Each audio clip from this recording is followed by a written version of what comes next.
Hi, this is Jacqueline, and we are here again today talking about the everything patterns. Last time we talked about how to use them for embroidery, and today we're going to talk about how to use them as coloring sheets. Today we are going to be working with our cute little fall fox pattern. Now here's a tip. If you have tried before at home to print out coloring sheets and found that when you go to color them, they smear, some of the inks in home printers do tend to smear. So if that's happened to you, you can try going to your local copy center or office supply store and having them copied there. They use a different kind of ink in those printers, and they're usually not very expensive to do that way. So that's just a tip. You may not have any trouble at all with your home printer. It just depends on what kind you have. So let's get started. Okay, so first thing we're going to do, we've just got our coloring sheet here printed out on regular copier paper. And something that's kind of fun to do with these is also to use them as doodling sheets. Now, a lot of the patterns are fairly simple because they're also intended for embroidery. And you'll notice that some of the coloring books out on the market are very, very detailed. Personally, for me, those detailed ones, I feel like I'm never ever going to get them done. I like something a little bit simpler. So that's why I kind of like these more basic designs. But if you want to just have fun with doodling and adding some extra details, you can just grab your permanent marker, and we can just go in and we can maybe add some extra lines and doodles, make our fox a little bit fancier. And remember, this is just paper, so if you don't like what you do, just throw it away and start again. We can maybe add some more details to the leaf here if we wanted to.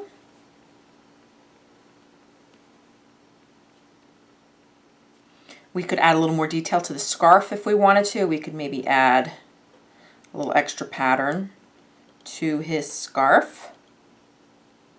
So it's fun just to kind of doodle around with these even if you're not coloring. Or you can just add in extra details for the coloring part.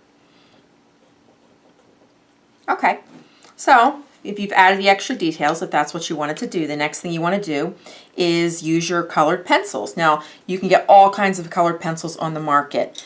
You don't have to spend a lot of money on them. I don't recommend getting the super cheap ones. Generally, the colors just aren't very saturated. You don't get great results. So buy the nicest pencils you can afford, but by all means, you don't have to spend like $1,000 on a box of colored pencils for this.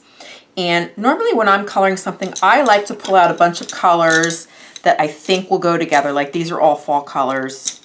And then I'll use a piece of scrap paper and I'll kind of just lay them all out next to each other and just see if I like them together. Because sometimes color looks a little bit different when you put it on the paper. So no, I don't think I like that blue. I don't think it's very fallish, so I think I'm going to get rid of that one. I like that blue a lot better. Let's try this. That's kind of a nice fallish purple. We've got a brown. That one's a little dark. I might set that one aside, and that's kind of a maybe color for me. I'm not sure about that one. And there's kind of an orangey brown that I kind of like. Okay, so those are my main colors. I've decided that I like those colors. The next thing when you're coloring is, if you like to get a nice professional look and you like to add some dimension to it, you want to pick a light source. So in other words, on your picture, you want to imagine that it's a real life scenario and the sunlight is coming from somewhere. So we might want to pretend that our sunlight is coming from the upper left corner here. That means that the lightest parts of my coloring are going to be kind of in the upper left. And the darkest parts, or the shadows, are going to be down here. If you think about natural light, if the sun was here, this would be brighter, this would be the darkest area. So it's very simple. Just kind of keep that in the back of your mind. And then, let's see, I think I will start with the leaf. And I'll do this brown color for the leaf. So I can just go start coloring. And I'll do the edges first. I usually start with wherever I want my darkest area to be. So remember we said our light source was up here. So I'm going to start by making this kind of dark. And then as I work upwards, I'll lighten it up a little bit. So this is very simple. And I'm not going to fill in the whole thing, but I could go back, I could darken a few areas, I could go up here. This is my light area. So this would be pretty light.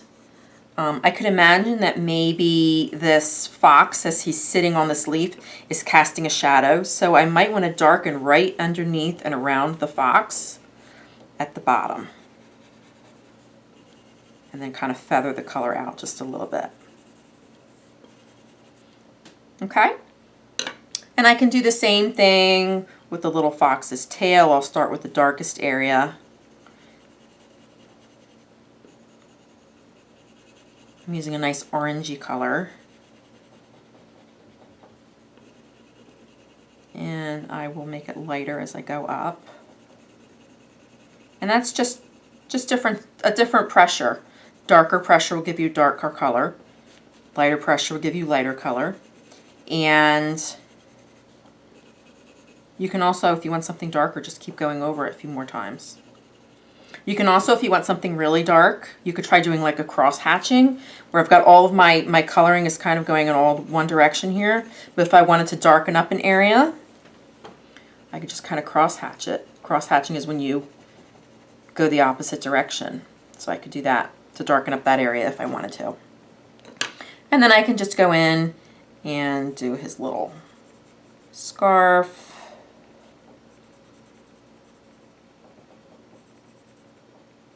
And again, to give some dimension, I'm going to do around the edges a little bit darker and leave the center lighter.